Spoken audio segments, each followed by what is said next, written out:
میاشت شفقت را غفران تیریږي ای مسلمان رمضان تیریږي میاشت شفقت را غفران تیریږي ای مسلمان رمضان تیریږي میاشت شفقت را غفران تیریږي ای مسلمان. الحمد لأهله والصلاة على أهلها وبعد. د حمادیه ښوونیز ګروپ ټولو ګډونوالو د رمضان المبارک د میاشتې په اړه چې ورځني درسونه د رمضان د روژې په اړه او د دې د احکامو په اړه چې مو کوم درسونه را شروع کړي وه، دا درس مو د تراوح و فضیلت او ځینو احکامو ته ځانګړی کړی دی. هیله ده چې در پایه یې واورئ. تراویح کول دا په یقیني ډول باندې د فضیلت ډک عمل دی، الله ته خوښ عمل دی. د امت پر دې اجماع ده چې تراویح کول سنت مؤکد دی، او که څوک تراویح ادا کړي رب جل جلاله به زیاتې ګټې په لاس ورکړي. عبدالرحمن بن عوف رضی الله عنه یو روایت کوي چې دغه روایت الترغیب والترهیب په 2 جلد صفحه 115 کې نقل کړی دی چې پیغمبر صلی الله علیه وسلم فرمایي: ان الله تبارك وتعالى فرض صيام رمضان عليكم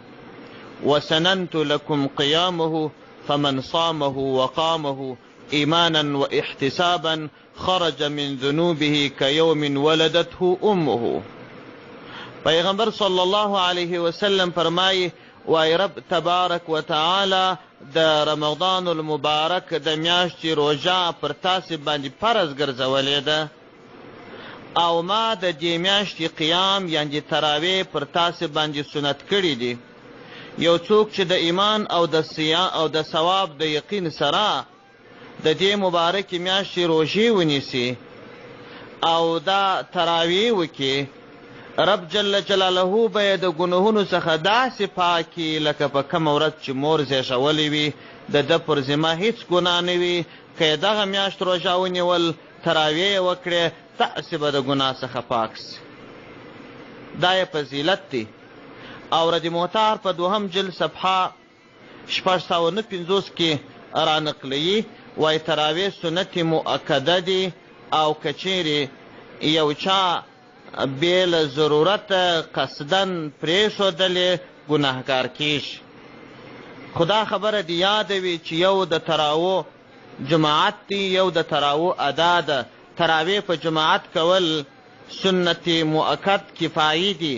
او انفرادي کول سنت مؤکد لعینه دی. یعنې دا که چیرې په یو محل کې یو څو کوره په جماعت باندې تراویح ادا کړي او ځینې بیا یوازې وکړي، د ټولو غاړې په خلاصې شي. او که هېچا په جماعت ونه کړي، ټوله مسؤل ګڼل کېږي. او تراویح پر هر فرد جلا جلا سنت مؤکد دی، یعنی جماعت سنت کفایي دی او اداء سنت مؤکد دی. رد محتار جلد 2 صفحه 650. مسله د تراوح دپاره وخت د ماخستن تر فرضو وروسته بیا تر سپېدو پورې دغه وخت د تراوح دی. که چیرې یو څوک تراویح کوي، حتمي ده چې لومړی به فرض لمونځ ادا کوي او بیا به وروسته تراویح کوي. که چیرې چا فرض لمونځ ادا کړی نه و، تراویح یې وکړې، تراویح یې صحیح نه دي. رد محتار جلد 2 صفحه 590. او که چیرې یو چا فرض لمونځ ادا کړی و، وروسته یې بیا اودس نوی کوي، تراویح یې وکړې، بیا ورته معلومه سوه چې هغه فرض مې په بیا اودسۍ کړي وه، هلته خو مې اودس نه و، دغه لمونځ بیرته ځینې راګرځول غواړي او دغه تراویح به هم بیرته راګرځي. صغیری و کبیری صفحه 349. مسله که چیرې د یو چا په تراوو کې دوهمه ناسته ایره سوه، دریم رکات ته ولاړ سو، نو په کار دا ده چې د دې دریم رکاته څخه بیرته راوګرځې شي، او که دریم رکات باندې یاد ده نه سوه، د دریم رکات سجده یې هم پسې وکړل، نو بیا د څلرم رکات هم ورزم کې په دې څلورو رکاتو کې آخر دوه رکاته صحیح سوه، د اول دوه رکاته یې د تراوو ځای نه نیسي، یعنې دغه څلور رکاته یې د دوو رکاتو پر ځای باندې درېږي. او که یې چیرې په دې مابینځ کې ناسته وکړه، دریم رکاته ولاړ سو، بیا دې کوشش وکړي راوګرځېږي، که یې هېره سوه دریم رکات یې پوره کړي، څلرم رکات یې پوره کړي، سلام دې وګرځي، نو د دغه کس څلور رکاته تراویح صحیح سوې. قاضي خان علی همیش هندیه جل اول صفحه 241. همدا ډول فتاوای هندیه جل اول صفحه 118. مسله که چیرې یو څوک تراویح کوي نو د هرو دوو رکاتو دپاره به جلا جلا نیت کوي، او که چیرې د 20 رکاتو دپاره په یو ور نیت وکړي هم صحیح دی، د صحیح روایت مطابق صحیح دی. رد موتار جلد دوم صفحه 599. مسله که چیرې یو څوک تراویح کوي نو افضل دا ده چې په مشهد کې په جماعت باندې یې وکړي، او که چیرې یو څوک تراویح په کور کې وکړي هم تراویح یې صحیح کېږي. فتاوای هندیه جل اول صفحه 205. مسله که چیرې یو څوک تراویح کوي، دغه ختم تراویح کوي، او د ختم د تراویح دپاره یو نابالغه حافظ امام کی، نو په دغه نابالغه حافظ پسې تراویح نه دي صحیح، او فرض منځ هم ورپسې صحیح نه دي. رد موتار جلد دوم صفحه 308.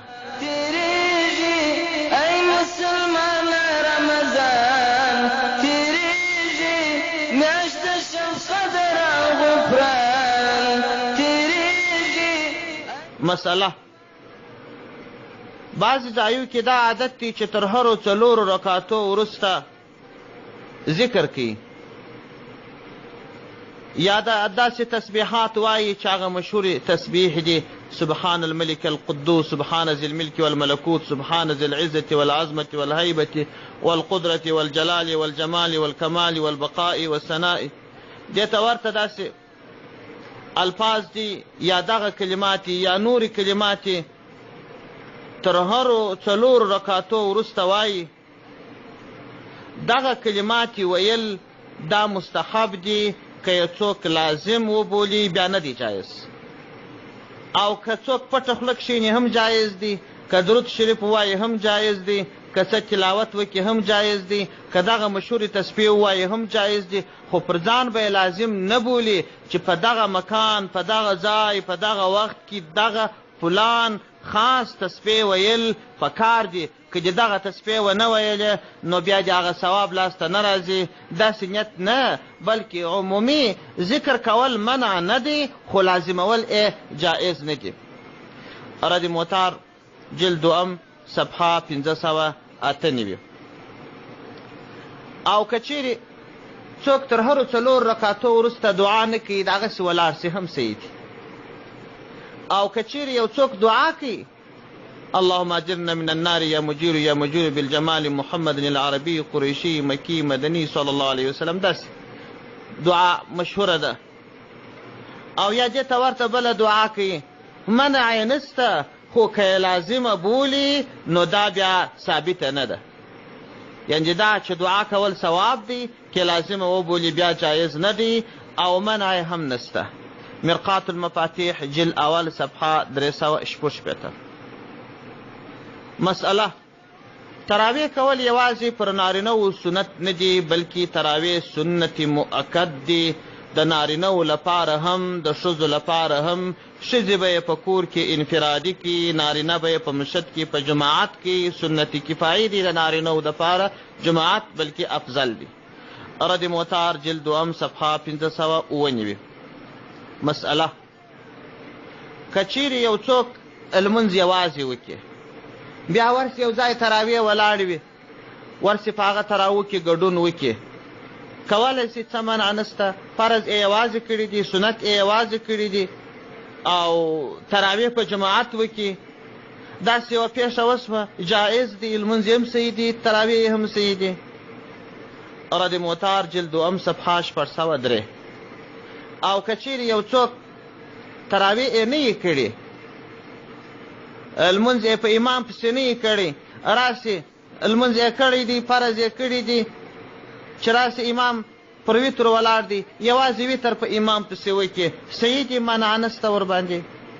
رد موتار جلد 2 صفحه 203 مسئله که چیرې په یو مسجد کې د تراویح دپاره د یوه جماعت پر ځای باندې 2-3 جماعته ودرېږي فرض په یو جماعت وکړي وروسته په بعضو مدرسو ځایو کې داسې رواج وي چې د حافظان د خپلو سپارو د پخولو لپاره 3-4 جماعتونه تیار کړي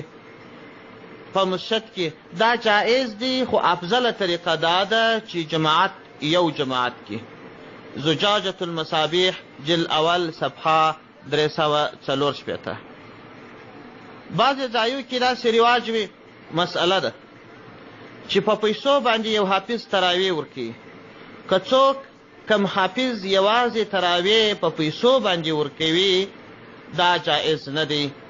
که یې وټاکي پیسې او که په عرف و رواج کې داسې وي پاک صاف لله مفت به یې ورکوي کې د پیسو نیت و عرفن رواج وی یا یې ورسره وټاکلې په پیسو باندې تراویح ورکول دا جایز نه دی او که چیرې بیا پیسو حافظ نه پیدا کېدی بیا دې لنډې تراویح وکړي رد موتار جلد 6 صفحه 50 مسئله که چیرې یو حافظ په سترګو ړوند و نو اقتدا ورپسې صحیح نه ده البته که داسې حافظ و چې د مردارۍ څخه پوره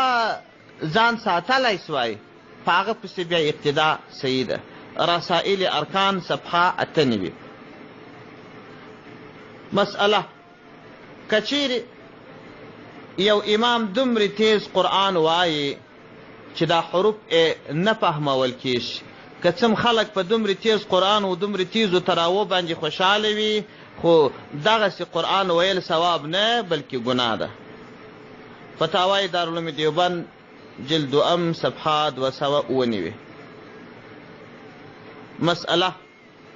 که چیرې یو حافظ په لمانځه کې آیت ته سجدې ووایه نو د دې آیت تر خلاصېدو وروسته به سمدستي حافظ هم سجدې ته ځي مقتدیان به هم سجدې ته ځي سمدستي سجده کول واجب دي حاشیه تحتاوي صفحه 408 مسئله که چیرې د یو چا په خپل مسجد کې امام تراویح ډېرې تیزې کولې یا قرآن صحیح نه وایه او په یو بل مسجد کې صحیح تراویح کېدلې یا صحیح ختم کېدی هغسې مسجد ته تلل او د خپل مسجد پرېښول دا جایز دی فتاوای هندیه جلد اول صفحه 114 مسئله که چیرې یو څوک مسجد ته راسي تراویح شروع سوي نو اول دې فرض وکړي بیا دې سنت وکړي هغه 4 رکعاته یا یوه تراویحه یا 2 تراویحې تراویح چې ځینې تېرې سوې هغه دې بیا کې په دا مابینځ کې کولې چې دغه امام ناسته کوي یو ګړی او کې تر وتر وروسته کولې کې مخکې کولې وعلى كل الحال دغه جایز دي څه ممانعت ورباندې نشته فتاوای هندیه جلد اول صفحه 214 والسلام علیکم ورحمة الله وبرکاته ای مسلمان رمضان تیریږي